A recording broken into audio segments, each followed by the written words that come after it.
We have some big news right now. Donald Trump says that they are going into Venezuela via the land, likely, essentially declaring war on Venezuela. Here's the kicker. He said he doesn't actually need a declaration of war to do that. He's just going to go in and, quote, kill them. He's just going to go in and kill them. Direct quote from Donald Trump today at the White House. Now, what he's referring to is this land action that the White House has long been planning in Venezuela, which is a sovereign country, but he does not believe that Nicolas Maduro is a legitimate leader. And he has said that the country is run by these cartels that he has been targeting in the Caribbean and now in the Pacific. But as we know, there are serious legal concerns with targeting these individuals because there's no due process involved. And even individuals who survived attacks were let back into their home countries, one of whom was not prosecuted by Ecuador. So major legal concerns. Trump doesn't want a declaration of war, doesn't think he needs one.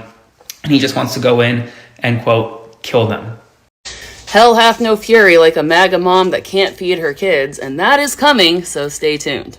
Yes, if you have been following the news today, you know that as of November 1st, there is no more money for SNAP benefits. And that is going to be a problem for Donald Trump. That's going to be a problem for Republicans writ large.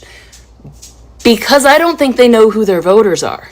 Because of the 10 states that received the most money in SNAP benefits, 7 of them voted for Donald Trump. And 60% of SNAP recipients live in a county that Donald Trump won. So those numbers, not great for Republicans. Because polling is showing that most Americans, about 73% of them, are largely putting the shutdown on the shoulders of Republicans. Now, Donald Trump is somehow staying immune from this, but Republicans, especially in Congress, well, not so much them. Add to that the fact that 78% of American voters, including 56% of Republican voters, support extending those subsidies. So, those are not great numbers for Republicans. An additional little hiccup to that, about 54% of the people whose health insurance premiums will double or triple also live in districts that Donald Trump won. Put all of that together, and what does it say? It means that the people very specifically who voted for Donald Trump are about to be very specifically harmed by Donald Trump. And then, another fun fact, as of November 1st, there's no more money to pay active duty military members. Now, they were able to get away with giving them their October 15th paycheck because Donald Trump moved some money around. So, funds that he otherwise illegally didn't allocate the way he was supposed to, he redirected to pay the military. Whether that's legal or not, who the fuck knows? I don't. Probably not. But that's what he's done so far. And that has staved off, a little bit of, fury from the armed forces. But as of November 1st, there's no more money to even play with. There's nothing they can even do. They are flat out of money, including out of money for SNAP benefits. Many states are already sending out warnings to people and recipients of SNAP benefits that there's no money come November 1st.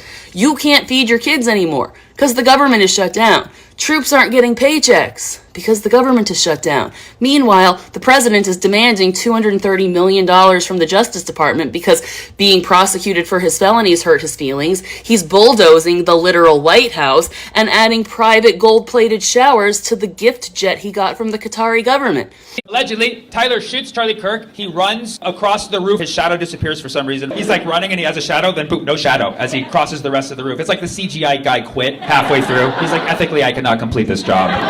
Allegedly, Tyler uses his great-grandfather's rifle. The story is that his great-grandfather used this rifle in World War I. His grandfather used it in World War II, and then Tyler used it to start World War III, apparently. I think that was... And then you see him running and then jumping off, just like where did the rifle go? Did it bend with his leg? Some people say, well, actually, he didn't have it in his pants at that point. He has it under a piece of cloth. He disassembled it. Right after he shoots Charlie Kirk, allegedly, he disassembles the rifle for everybody's first move. And actually, there's a screwdriver left on the roof, right at the scene of the crime. And guess what? The screwdriver has his DNA on it.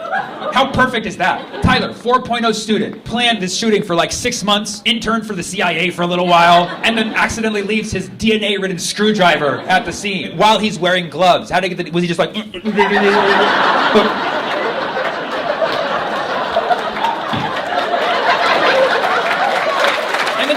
by that, and a few minutes later, he drops the rifle in a wooded area, fully reassembled. Oh, yeah. With what screwdriver? Did this kid have 2 screwdrivers? It was this is my DNA one, this is my non-DNA one.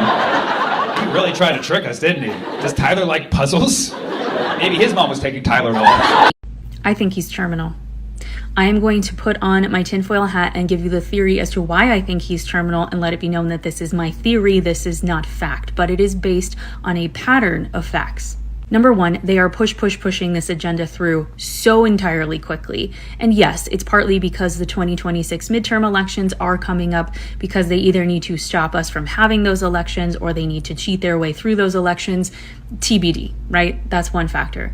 But if you look at a bigger picture, we see the Trump ballroom going in. We know it's going to be called the Trump ballroom. It is going to be massive. It is going to overshadow the House itself. We know that Trump wants to put himself on a coin, the $1 coins. We know that Trump wants to build an Arc de Trump down the street from himself. He is putting all of these things in place that typically happen when somebody passes away as a legacy. At the same time, he is erasing the legacy of others. For example, paving over the Rose Garden that Jackie Kennedy put together so beautifully and has always been in place. He's talked a lot about going to heaven or not going to heaven. He's talked about plane restoration with this Qatari airplane. And when it first was, the breaking news of the day, he said, I don't know if I'll be around to see it finished, but it will be beautiful. I believe the man is terminal, and he wants to see his own legacy before he passes away. Hence the enormous ballroom, the disrespect for the American people and the country as a whole, the Arc de Trump, all of those things. And to that I say, just let him do it. Just let him be crazy and let him do it, because there will come a day when this country has enough, and when we finally do the right thing, whether it is today, 10 days from now, 10 years from now, but there will come a day where those things get toppled over, just like that statue of Saddam Hussein. The man is terminal, and he's been given a timeline.